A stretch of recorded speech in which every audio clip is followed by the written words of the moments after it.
benar ini yang akan memberikan penilaian. Inilah yang saya cemaskan sekarang ini. Entah dapat nilai berapalah saya ini. Acara kita ini kumpul keluarga. Keluarga itu baru disebut keluarga kalau kenal. Kenal kamu dengan si Anu. Itu keluarga saya itu. Bagaimana hubungannya? Bapak saya sama bapak dia. Gimana? Bapak-bapak. Gimana keluarga begitu? Makanya di rumah almarhumah emak saya di kampung, di dekat kubur beliau, itu saya buat Hajah Rohana, anak Siti Aminah, anak Syekh Abdurrahman, anak Nahoda Alang, anak Nahoda Ismail, keturunan Datuk Angku Batuah, Angku Mudik Tampang. Lalu kemudian anak-anaknya. Karena sekarang generasi yang keponakan saya itu nggak tahu. Makanya kalau Idul Fitri pas kumpul saya tanya, apa hubungan kau sama dia? Katanya keluarga, kok nggak tahu. Jadi setelah ada gambar itu dicetak di ruang tamu tengah. Jadi setiap Idul Fitri kumpul tanya, kau anak siapa? Saya anak si Anu. Ada nama kakekmu di situ? Ada. Kau anak siapa? Anak si Anu. Ada gambar nomor nenekmu di situ? Ada. Lalu hubungan kau dengan dia bagaimana? Oh, dia sudah bisa bilang oh, itu sudah mantap. Jadi keluarga itu mesti kenal. Nah sekarang ini apakah kita ini sudah kenal? Tak kenal maka tak sayang. Tak sayang maka tak ngutang. Coba ketik di Google Kapolres diskotik. Coba lah tuh, saya udah ngetes tadi. Kapolres diskotik, keluar berita. Profil Kapolres yang berani menutup diskotik. Tribun Jawa Timur, Muhammad Najib. Kapolresta Makassar. Kita doakan beliau istiqomah, panjang umur, sehat. Muhammad artinya terpuji, Najib terpilih. Muhammad Najib terpuji dan terpilih menjadi Kapolresta Makassar. Jawa, Kalimantan, Sumatera dengan Makassar beda guys.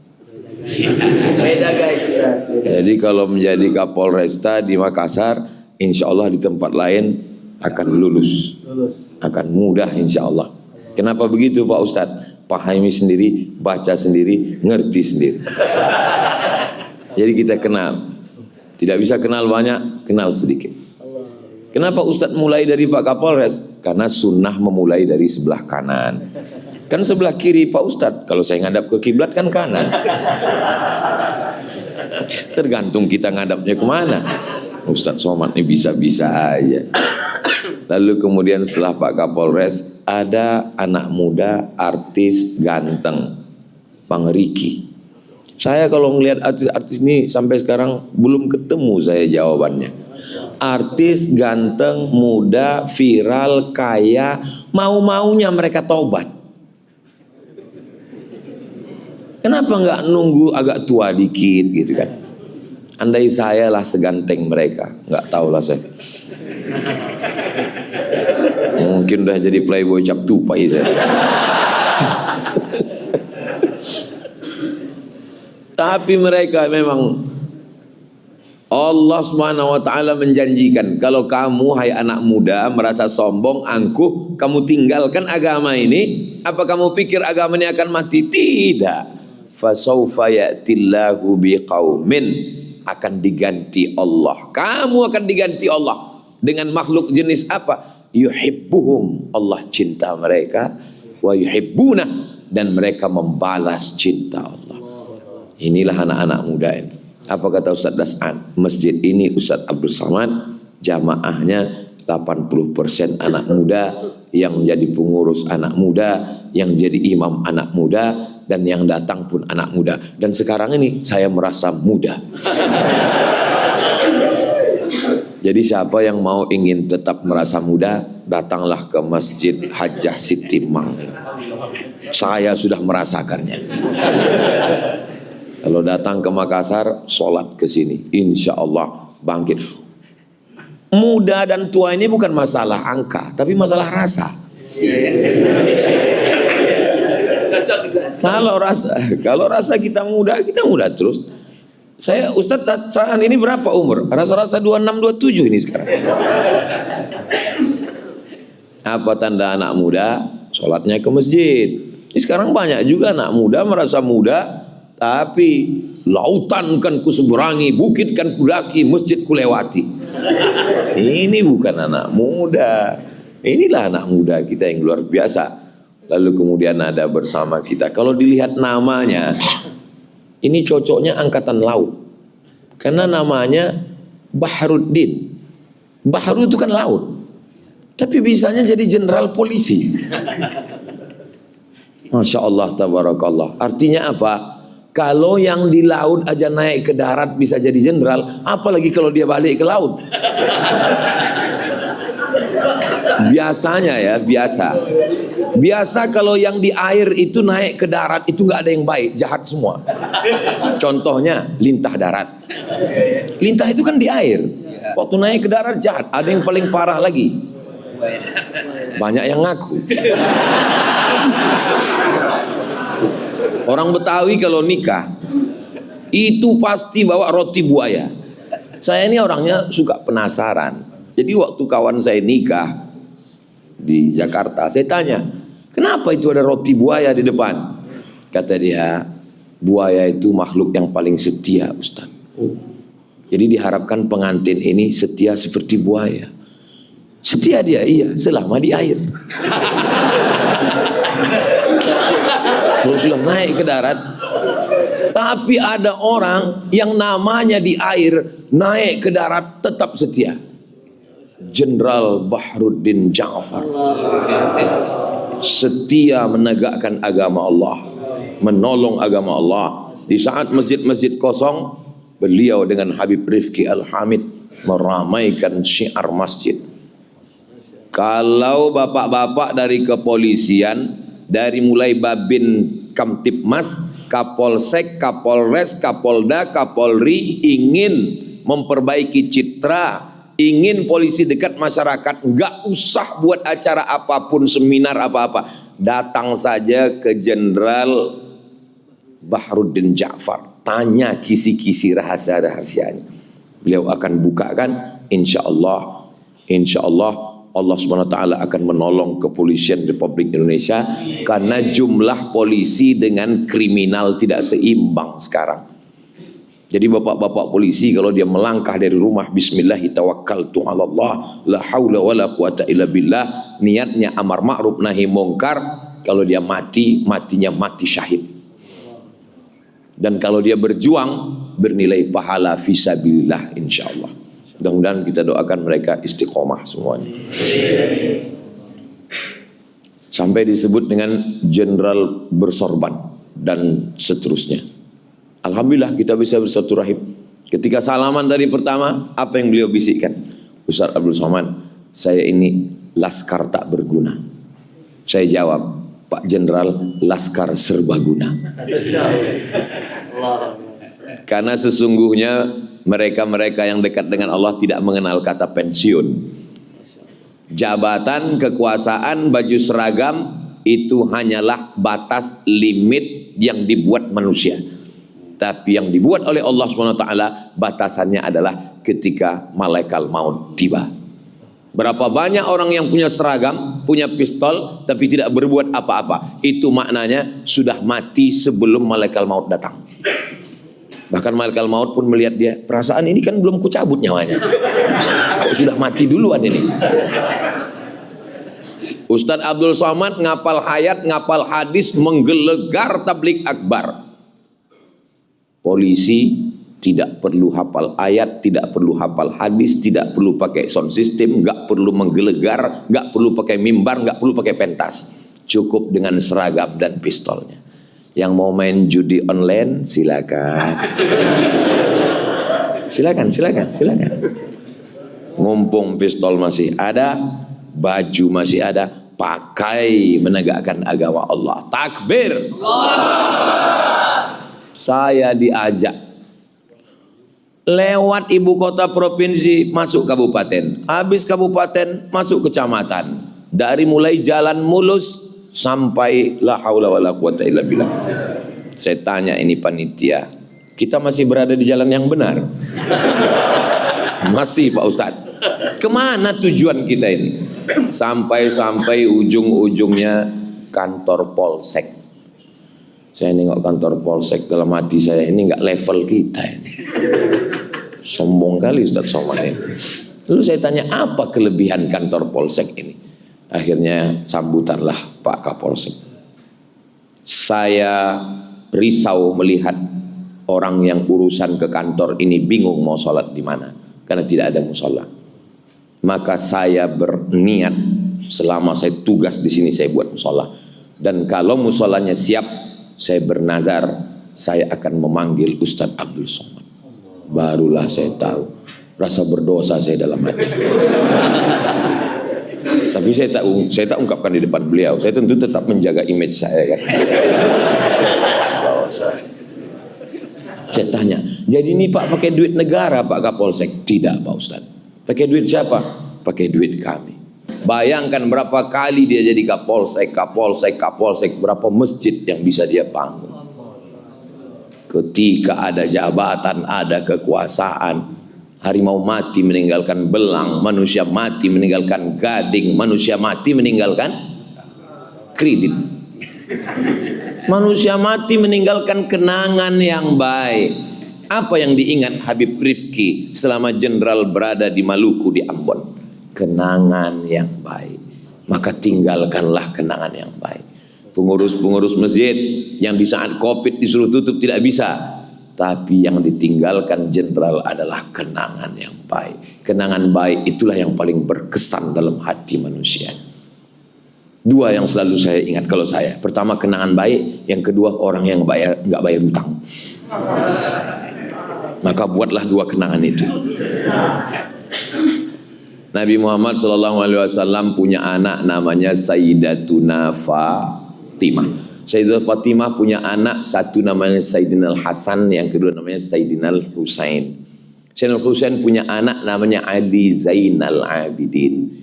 Ali Zainal Abidin punya anak namanya Muhammad Al-Baqir. Muhammad Al-Baqir punya anak namanya Ja'far Shadiq. Ja'far Shadiq punya anak namanya Ali Al-Uraidi. Ali Al-Uraidi punya anak namanya Muhammad An-Naqib. Muhammad An-Naqib punya anak namanya Isa Ar-Rumi. Isa Ar-Rumi punya anak namanya Ahmad bin Isa Ar-Rumi, bergelar Al-Muhajir, orang pindah, karena dia pindah dari Irak ke Tarim, Hadramaut, Yaman. Ahmad bin Isa Al-Muhajir punya anak namanya Ubaidullah. Ubaidullah punya anak namanya Alawi. Anak cucu keturunan Alawi ini disebut dengan Ba'alawi. Di antara marga-marga cucu cicit Ba'alawi ini ada Al-Haddad, ada Al-Jufri, ada Al-Idrus, ada bin Syekh Abu Bakar, ada bin Yahya, salah satunya adalah Al-Hamid. Itulah dia Al-Habib Rifqi Al-Hamid. Tolong nama-nama tadi diingat, karena itu akan keluar dalam UAS ujian akhir semester. Nah, jadi beliau ini nasabnya bersambung sampai ke Nabi Muhammad SAW. Jadi Ustadz Abdul Somad nggak bersambung. Saya keturunan Nabi juga, cuman Nabi Adam. Jadi kalau ada di antara orang yang mengatakan, saya ini nggak keturunan Nabi Pak Ustadz, berarti kau keturunan monyet. Mohon maaf, yang ngomong gitu bukan saya, Charles Darwin. Karena kata dia manusia ini, kita ini semua berasal dari Nabi Adam. Kullukum min Adam, semua kamu dari Adam. Wa Adam min turab, dan Adam itu diciptakan dari tanah, berjalan di atas tanah, kembali ke tanah, mati masuk lubang tanah, dimakan cacing. Enggak juga, ada yang dimakan cacing pita. Berikutnya adalah imam kita, Masya Allah, hafal Quran 30 juz. Baru saya paham, rupanya kalau bentuk topinya seperti imam tadi, itu di dalamnya 30 juz. Kalau yang bentuknya seperti ini juz 30. lahir di kota suci Makkah Al-Mukarramah. Keluarganya cuman bisa bahasa dua, bahasa Arab dan bahasa Bugis. Ternyata mereka di Makkah tetap menjaga bahasa. Anak-anak tetap jaga bahasa. Ustaz Somad bolak-balik datang ke Makassar nggak bisa bahasa Bugis Makassar. Jangan kau bilang tidak bisa. Yang dua ini tetap bisa. Yang pertama saat jumpa agak kareba. Setelah itu bukan maji-baji, bukan madeceng, mandre.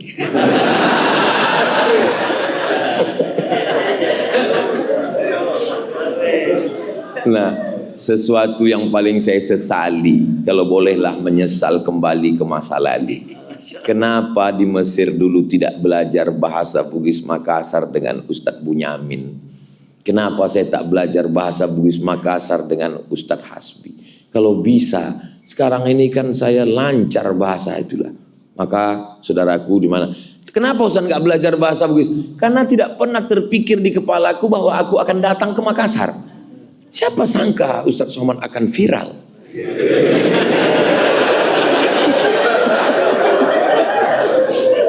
Alhamdulillah, la haula wala quwata illa billahil aliyil azim.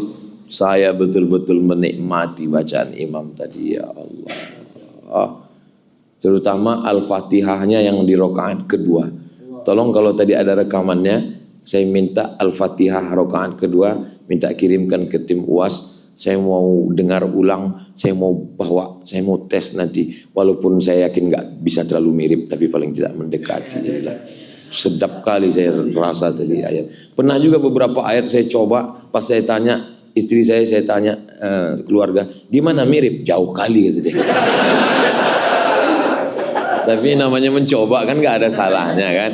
Nah, itu yang penting kita pede aja dulu. Nanti saya mau coba itu, insya Allah. Dan yang paling membanggakan kita imam ini, beliau memperbaiki image imam. Sekarang banyak sekali ibu-ibu, bapak-bapak nggak mau. Untuk apa anak saya ngapal Quran? Paling-paling jadi imam. Untuk apa anak saya penghafal Quran? Paling-paling jadi imam Ramadan. Untuk apa anak saya baca Quran? Untuk apa anak saya jadi ustadz? Untuk apa anak saya jadi penghafal Quran? Beliau memperbaiki itu. Tidak dengan tausiah. Beliau mahasiswa fakultas kedokteran. Saya bisa berkata, anak ibu masukkan ke tahfiz Quran, hafal Quran, dia akan jadi dokter. Alah ngomong, mana ada dokter? Datang kalian ke Makassar, sholat di Masjid Hajjah Sitimang, temui imamnya. Tapi jangan berharap jadi mertuanya. Karena pasti kalian akan tereliminasi. Saingan pasti banyak, luar biasa. Apa boleh buat? Tapi jangan bersedih ibu-ibu yang ada di luar. Kenapa? Yang di depan ini sudah siap juga untuk menghafal Quran. Gimana adik-adik? Siap? Siap ngapal Quran? Siap menjadi menantu aja. Jadi kalau mau memperbaiki itu langsung, jangan ada yang mengetuk pintu kamar Ustadz Abdul Somad, dia mau istirahat. Saya pun di kamar istirahat. Baru melekat tulang belakang ke atas kasur. Saya intip Brimob.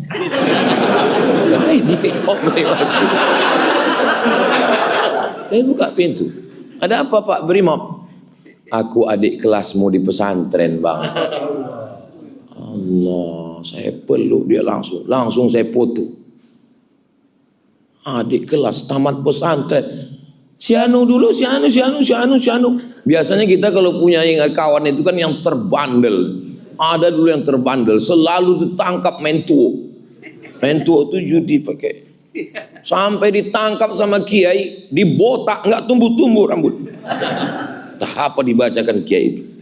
Nggak tahu, sekarang mungkin udah tumbuh. Jadi saya ingat, si Anu dulu yang selalu ditangkap, mana dia sekarang? Dia lulus polisi juga bang. Di mana? Di Mabes sekarang. Nama nggak boleh sebut, menjaga kode etik. Ternyata santri bisa jadi polisi. Turun naik pesawat, mendarat landing. Dari kejauhan saya lihat tentara gagah tegap berdiri. Begitu udah dekat, Ketua kelas saya di pondok dulu. Apa kabar Mat? Kata dia. Yang lain manggil Al Ustadz Al Mukarram Profesor Doktor dia. Apa kabar Mat? Kata dia.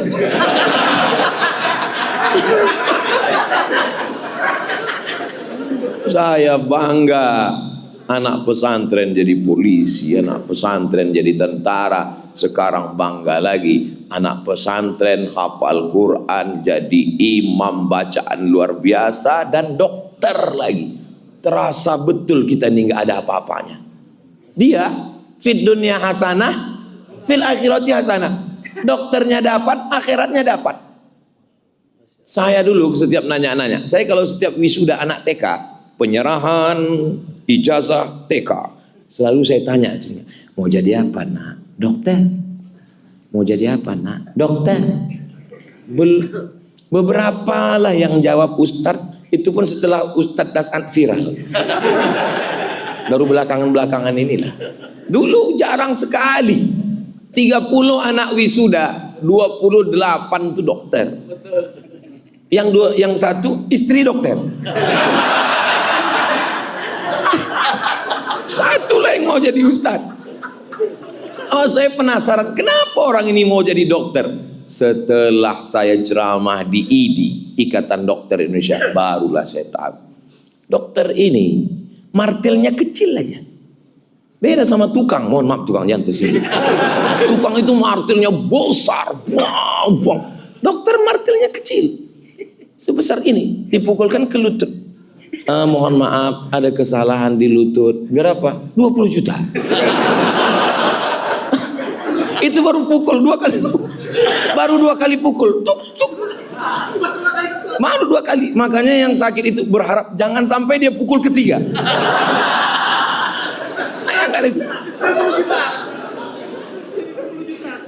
Terus gimana dok? Dan biasanya lutut itu kan sepasang kan, nggak mungkin cuman pukul kanan, pukul kiri 20 lagi. Tukang jaga malam, mohon maaf, jangan cewek yang jaga malam. Itu kan senternya batunya 6 itu besar senter. Dokter senternya kecil, batunya juga paling kecil. Buka mulut, 15. Baru buka. Buka 15, tutup 10. Buka tutup 25. Barulah saya tahu. Dan beliau dapat dua-duanya. Ya Allah. Saya tadi waktu dibilang Ustadz Dasan, Ustadz Somad, beliau ini hafal Quran, imam. Dalam hati saya, berarti aku masih ada 50%. Beliau kan sudah mengambil akhirat. Dunia mungkin kita dapatlah sedikit. Pas dibilang Ustadz Dasan, dia fakultas kedokteran, lemas saya langsung. Habislah kita, habis. Gak dapat kita lagi. Fid dunya hasanah, fil akhirati hasanah. Saya sebetulnya sekarang ini sedang menghibur diri saya. Karena kalau saya ikutkan ucapan Ustadz Dasan, saya ikutkan ucapan Ustadz Lukman. Kalau Ustadz Dasan nangis, Ustadz Lukman nangis, saya menangis juga. Apalah akhirnya jadinya kita ini. Itu maka saya sedang berusaha supaya saya ini jangan nangis, itu maksudnya. Itu maksudnya. Makanya saya sedang menghibur diri saya ini. Jangan kalian sangka saya sedang menghibur kalian. Saya bukan laki-laki penghibur.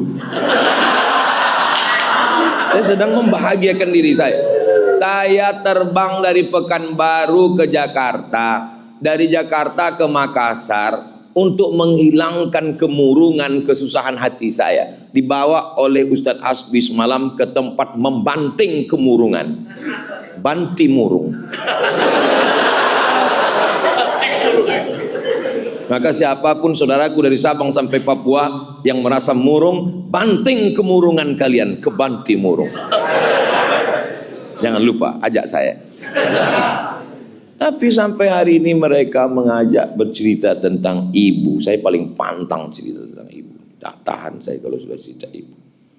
Apa yang saya rasakan sekarang? Kata-kata ini mungkin kekufuran. Mungkin na'udzubillah. Na'udzubillah.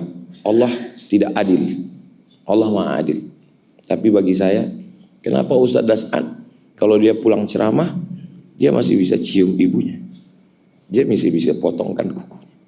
Dia masih peluk. Saya kalau pulang, ibu saya tak ada. Untung ada ibu si Sami. Ibu anak saya misalnya. Ustaz Dasan ibunya masih ada, dia bangunkan masjid. Ibunya bisa sholat di sini. Ibunya bisa melihat lampu Masjid Nabawi. Ibunya bisa senang sholat di tempat yang sejuk. Karpetnya bagus. Ibu saya tidak sempat. Saya semalam dikasih cincin oleh Ikatan Cendekiawan Alumni Timur Tengah. 2 cincinnya saya pakai. Biasanya saya kalau dapat cincin, saya pulang, saya buka itu, saya pasangkan ke tangan ibu. Dia akan senang sekali. Oh, cantik cincin kau ya. Tapi sekarang, kemana saya pasangkan? Semua cincin-cincin saya itu pernah dipasang di tangannya, dipasangnya, senang hati saya. Selalu dalam hati itu berkalau. Kalaulah dulu ku bawa ke Makassar, kalau dulu ku bawa jalan-jalan ke Brunei, kalau dulu ku bawa. Tak bisa. Risau hati tak tahu kemana dialamatkan. Ya salah Ustaz sendiri. Waktu hidupnya kenapa tidak Ustaz bahagiakan? Saya bahagiakan. Aku mau setiap Ramadan pulang ziarah ke makam ayah ibuku, kata beliau. Aku tidak bisa numpang di rumah saudaraku. Berapa kalau buat rumah, Mak? Ya 50 juta cukuplah, kata dia. Dalam pikiran saya, cemana rumah 50 juta?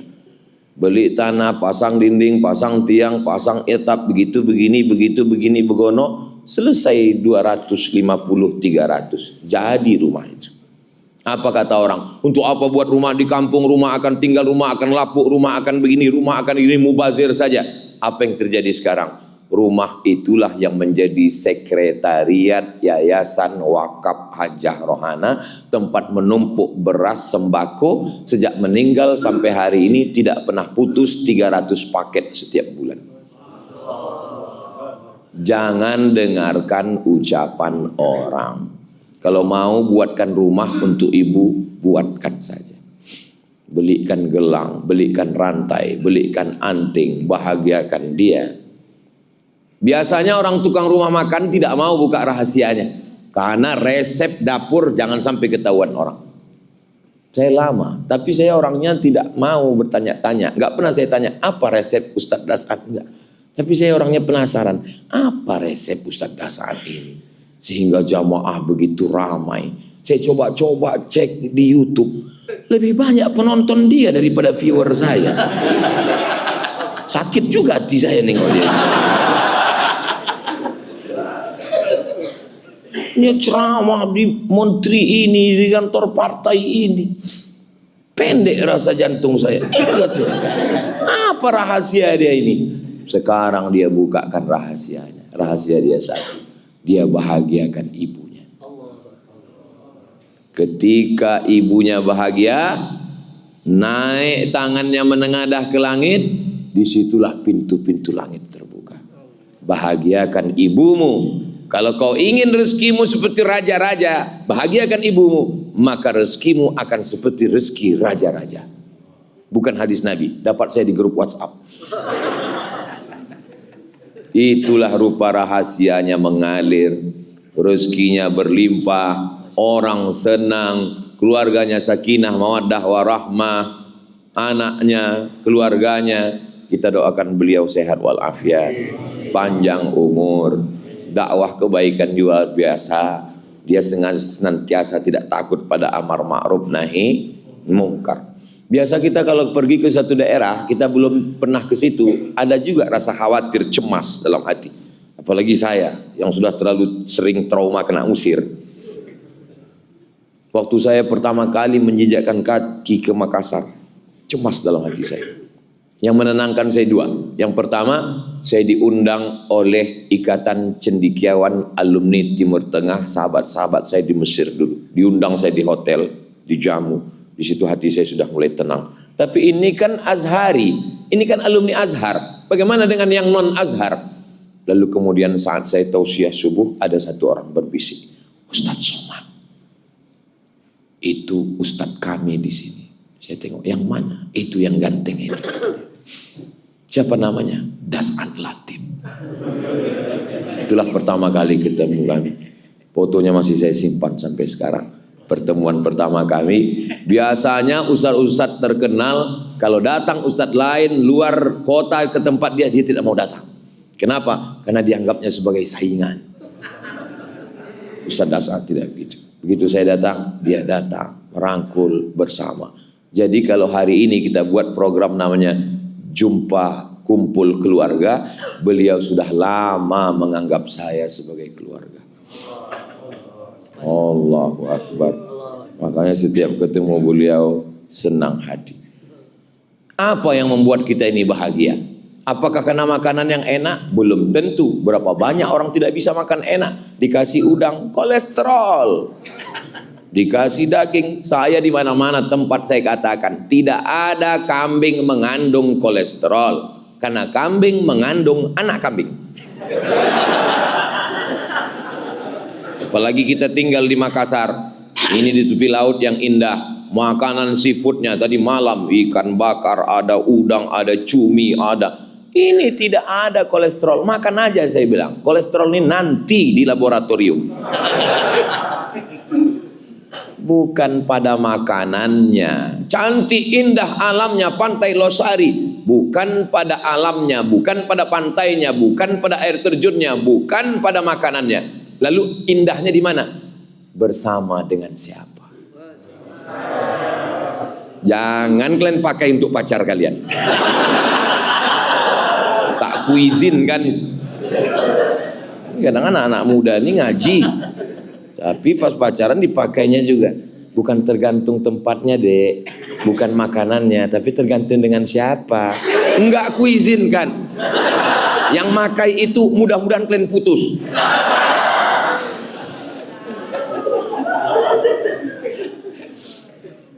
Tak terasa saya tadi jam 7 berdiri, sekarang sudah jam 7.40. Saya tidak tahu siasat, saya tidak ceramah, saya hanya sekedar mengungkapkan, meluahkan isi hati saya. Saya berangkat dari kampung hari Jumat, malam Sabtu, malam Ahad, malam Senin, ini Senin, tadi langsung check out dan ini menuju bandara. Inilah tausiah yang terakhir. Jadi habis ini Ustaz mati. Why not? Mati itu nggak usah takut, karena yang takut juga mati. Yang nggak takut mati. Ini banyak sekarang orang berdoa, ya Allah jangan matikan dulu, aku belum siap ya Allah. Memangnya malaikat maut kalau datang nanya dulu, kau udah siap? Terus kau bilang jawab, aku belum. Oh, kalau gitu aku ke rumah yang udah siap dulu ya. Mau siap mau tak siap kau akan mati. Yang siap mati, yang tak siap lebih cepat. Keberanian tidak membuatmu cepat mati, ketakutan tidak membuatmu lambat mati. Berapa banyak orang yang berani tidak mati. Pak Jenderal Baharudin Ja'far berani tidak mati. Bahkan mungkin sesama beliau dulu banyak yang ketakutan, belum pensiun udah mati. Berapa banyak dokter-dokter yang memvonis jamaah. Saya ketemu dengan ketua masjid, Ustadz Somad, saya sudah divonis 2 bulan lagi mati Pak Ustadz. Terus udah 2 tahun Pak Ustadz, nggak mati-mati. Dokter yang memvonis udah mati duluan. Jangan pernah takut mati, karena kita semua akan mati, tapi persiapkanlah bekal setelah mati. Doakan Ustadz Somad mati husnul khatimah. Jadi Ustadz ceramah kemarin di Kalimantan Utara, ya. Habis Kalimantan Utara, Sulawesi Selatan, ya. Habis ini kemana lagi? Nggak tahu entah kemana jadwal ini. Terus Ustadz berhenti tausiah ini kapan? Hidup ini cuma nunggu malaikat maut datang. Kesana kemari, kesana kemari. Begitu dia sudah datang, ya udah berhenti. Jangan lagi berjalan. Apa pesan Ustadz Das'an ke saya? Ustadz Somad, selama ada orang berkumpul, ceramahlah. Selama masyarakat sudah datang berkumpul, tausiahlah. Sampaikanlah ayat Allah. Karena sampai masanya nanti orang berkumpul, tapi kau tak bisa menyampaikan. Dan ada masanya kau siap menyampaikan, tapi orang sudah tidak mau berkumpul. Makanya sejak mendengar itu, setiap nampak saya orang, tausiah saya. Walaupun bukan jadwal saya. Berapa banyak?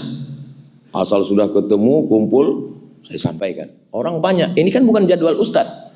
Karena pesan Ustadz Hasan Latif, asal nampak orang berkumpul, sampaikan. Siap, saya bilang. Jadi sebetulnya beliau berapa kali bilang tadi, guru saya. Sebetulnya saya yang banyak mengambil inspirasi dari beliau. Termasuk cerita, kemarin datanglah dari Kementerian Pekerjaan Raya. Kalau di tempat kita PU. Nah, kebetulan datang Dirjen PU-nya Malaysia bersama Konsulat Jenderal Malaysia di Pekanbaru. 30 orang datang ke rumah. Saya bingung apa ayat yang cocok. Ingat saya Ustadz Das'an. Lalu saya bilang, saya sampaikan di situ, tapi tentu dengan gaya yang di Riau lah kan. Untuk saya coba pakai gaya Makassar, udah saya coba nggak mirip. Saya bilang, yang saya hormati Bapak Dirjen Pekerjaan Raya, pekerjaan umum di Malaysia. Jadi penghuni surga dan penghuni neraka itu ingin dihubungkan. Maka malaikat pun mengatakan, tolong penghuni surga kalian buat jembatan, tolong penghuni neraka kalian buat jembatan. Nanti akan ketemu antara surga dan neraka. Akhirnya setelah dievaluasi beberapa hari, ternyata jembatan yang dari surga lama sekali, nggak jadi-jadi. Tapi jembatan yang dari neraka langsung jadi. Terus orang Malaysia ini nanya, kenapa begitu Pak Ustaz? Karena orang pekerjaan raya PU ini banyak di neraka. Saya tengok mereka tersenyum, cuman senyumnya agak pahit saja.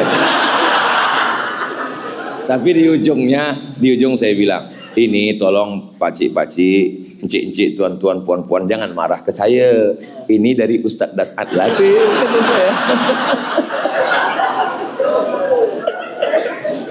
Masya Allah, tabarakallah. Adik-adik bahagia hari ini? Bapak-bapak bahagia? Asal kalian sudah bahagia, ibu-ibu di luar sana pasti bahagia. Walaupun dari celah-celah jendela, aku bisa melihat senyuman. Tolong bagian yang ini sebelum diupload, diedit dulu. Jangan sampai ke rumah, bahaya. Saya bahagia. Saya hari ini sangat bahagia. Ungkapan kebahagiaan saya sulit untuk diungkapkan dengan kata-kata. Andai saya berusaha untuk merangkai kata, tentu kata itu selalu berdusta untuk mewakili rasa. Kenapa? Karena rasaku belum tentu rasamu. Saya rasa-rasanya tak mau berpisah, tapi karena pesawat tidak mau menunggu, akhirnya saya tutup dengan pantun penutup. Pantun penutup, kain katun diberi teman. Saya tak berpantun karena udah dipakai Ustadz Lukman. Terima kasih.